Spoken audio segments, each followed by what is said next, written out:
अच्छा जी, अब यहाँ भी देखें वो क्या कहता है। वो कहते हैं ये जो यूज ऑफ इरेशनल है may be justified in epic. Epic में तो जस्टिफाई हो सकता है but in tragedy it should be very rarely. लेकिन ट्रेजेडी के अंदर ये बहुत रेयर होता है। As on stage it seem highly ludicrous and improbable. ठीक है, अब स्टेज के ऊपर भाई आप लेवियाथन का कैरेक्टर अगर आप बनाना शुरू करेंगे तो भाई सारी दुनिया हंसेगी कि ये किस किस्म का कैरेक्टर जो है वो स्टेज के ऊपर परफॉर्म होना शुरू हो गया। ऐसे ही होगा। तो for example, the pursuit of Hector by Achilles in Homer's Lycus impresses and rouses admiration, but on the stage the poetic illusion would appear ridiculous and improbable. लेकिन स्टेज के ऊपर ये poetic illusion जो है वो ridiculous लगेगी और improbable भी लगेगी। The supernatural is also kind of irrational. ये जो supernatural है ये भी सब irrational होता है। Gods, goddesses, ठीक है, ये सारी चीजें क्या है। Gods and other supernatural beings may be introduced only if they are popularly believed in. Gods और ये जितने भी supernatural beings हैं, जैसे हमने जो है रेप ऑफ द लॉक के अंदर कितने supernatural elements पढ़े थे, जिसमें जो है केव ऑफ स्प्लीन में वो जो बैठी हुई होती है एक खातून, और उसमें उसने कितनी सारी कैरेक्टर्स को पर्सोनिफाई किया होता है। फिर हम एरियल पढ़ते हैं और इतने सारे हमने सेल्फ और नेम्फ और ये सारे सुपरनेचुरल एलिमेंट्स क्या होते हैं, ये इरेशनल होते हैं। May be introduce only if they are, और इसी तरह ग्रीक गॉड्स भी जो हैं वो सब इरेशनल है ना। तो may be introduce only if they are popularly believed in tragedy it should be used only with reference to what had happened in distant past. और ट्रेजेडी के अंदर it should be used only with reference to what had happened. ये सिर्फ उस वक्त use होना चाहिए मतलब कि व्हाट हैड हैपेंड क्या हो चुका है इन दैट डिस्टेंट पास्ट और to foretell the future as we see in Oedipus text.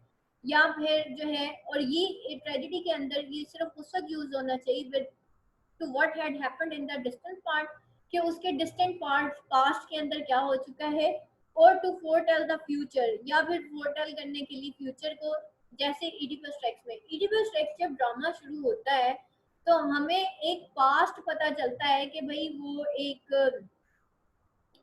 Past के अंदर इडिपस रेक्स जो है उसने एक स्फिंक्स को किल किया था, ठीक है, और उसके नतीजे में वो बादशाह बन गया था, और फिर उसकी जो कैस्टा से शादी हो गई थी, यही पास्ट चल रहा था। तो वो उसकी आवाम उसके पास आती है कि ओ किंग हमें जो है तुम बचाओ इस जो अब जो है पास्ट में ये है कि वो क्यों कॉन्टेक्स्ट क्या था कि जी वहां पे एक ऐसी वबा फैल गई है, ठीक है, जो जिसकी वजह से लोग मर रहे हैं, वहां की फसलें तबाह हो रही हैं, बच्चे जो हैं अनबॉर्न ही जो है वो मरना शुरू हो गए हैं। तो वो फिर, और फिर वो क्या कहते हैं कि उसमें क्या है, और to foretell the future as we see in Oedipus text. और इसी तरह से वो फिर उसको कहते हैं कि भाई पता ये चलता है कि भाई वो जो है मर्डरर जो है फ्यूचर या फोरटेलिंग ये होती है कि जी वो जो मर्डरर है जिसने किंग लोइस का जो कत्ल है वो किया है, वो यहाँ इसके अंदर ही है, उस एरिया के अंदर है, उस थीबस के अंदर ही है, और जब तक उसको नहीं निकालेंगे ये बीमारी खत्म नहीं होती। यही हुआ था, यही फोरटेलिंग थी।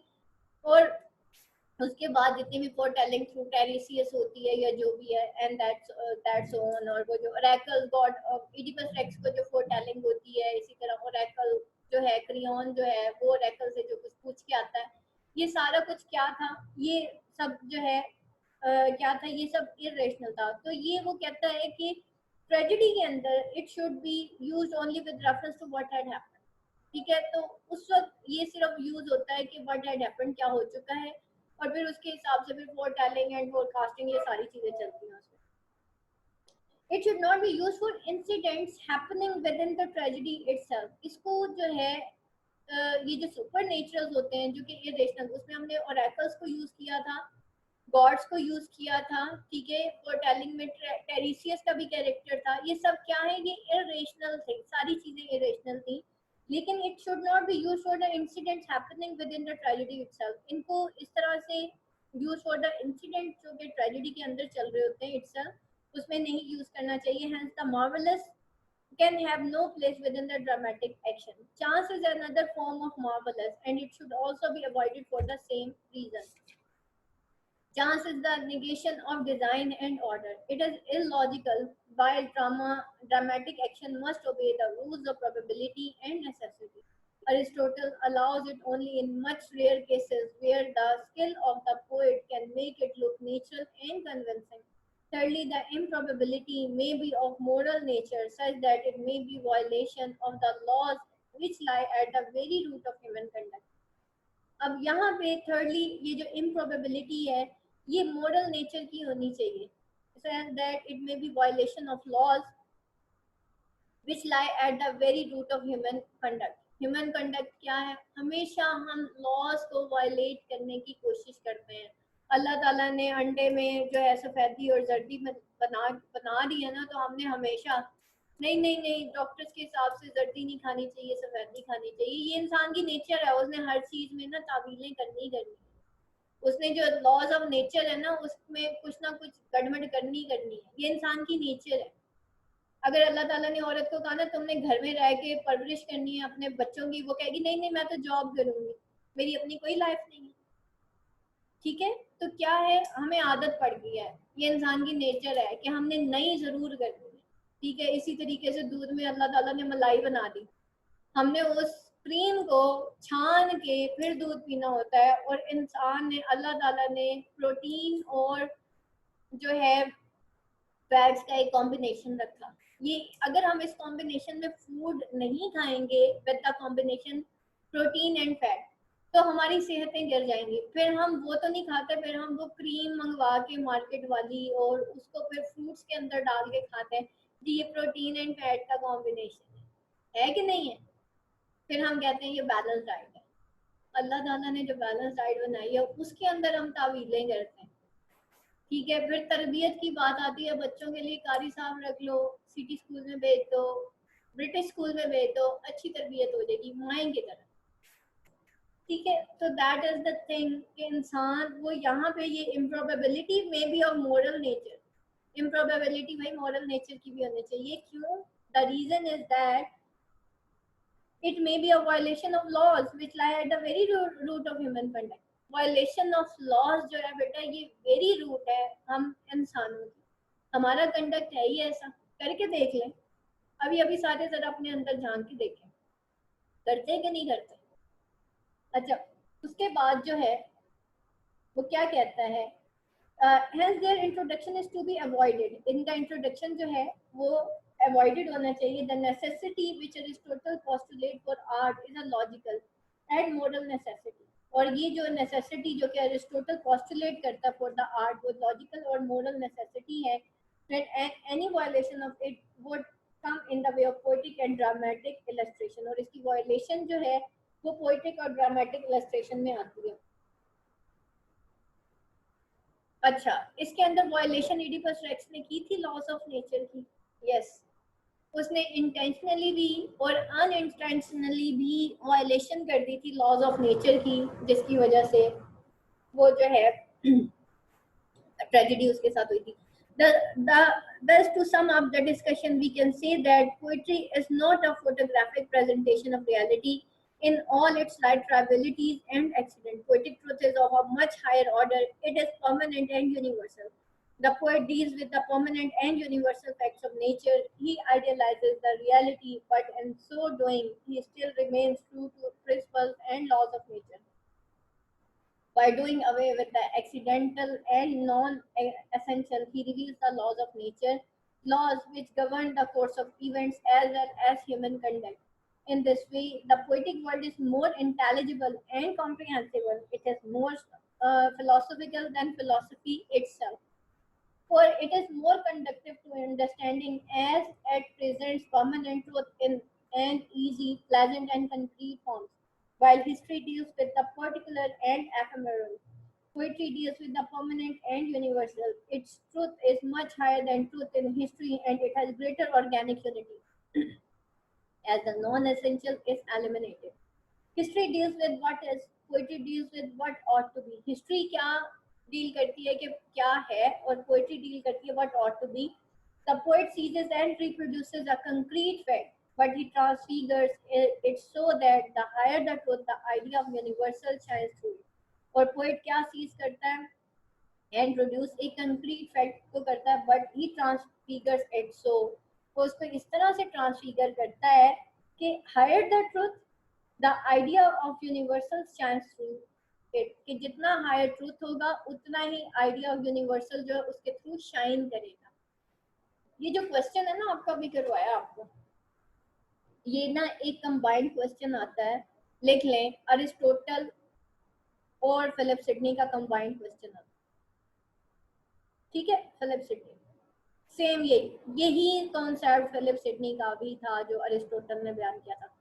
वो आपसे पूछेंगे, मैंने आपको बताया था आपके जो है ना एक कॉन्सेप्चुअल क्वेश्चन भी आता है और एक क्वेश्चन ऐसा आता है आप लोगों के पास पेपर में जो कि अरिस्टोटल पोएटिक्स और फिलिप सिडनी के इसी पोएटिक ट्रुथ्स को कंबाइन करके आता है, लेकिन उसके अंदर बुक नेम मेंशन नहीं होता.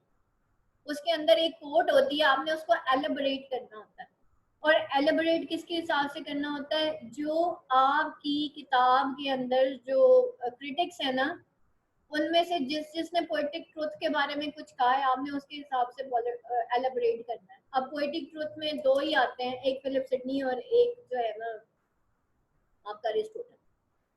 तो इस लिहाज से बेटा इनको जरा गौर से पढ़िएगा. ये tradition and individual talent, Philip Sidney और इस तरह से, इन केस अल्लाह ना करे आपको कोई सीधा सवाल नहीं आता क्रिटिसिज्म के पेपर में, क्योंकि क्रिटिसिज्म का पेपर टफ आता है, कॉन्सेप्चुअल आता है. तो अगर खुदा ना खास्ता बेटा आप mentally just be prepared, material यही है, घबराना वहां पे बिल्कुल भी नहीं है. यही मटेरियल है, आपको बार बार अंडरलाइन कराया जाता है, आपको बार बार बताया जाता है बेटा ये फिलिप सिडनी में भी ऐड हो जाता है, ये फलाने में भी ऐड हो जाता है, ये यूं भी हो जाएगा. सो अपने माइंड्स को आपने जस्ट ये देखना है कि ये एक ही क्वेश्चन है. जब हम पास्ट पेपर डिस्कस करेंगे ये एक ही क्वेश्चन कितने क्वेश्चंस में जो है वो मोल्ड हो जाएगा.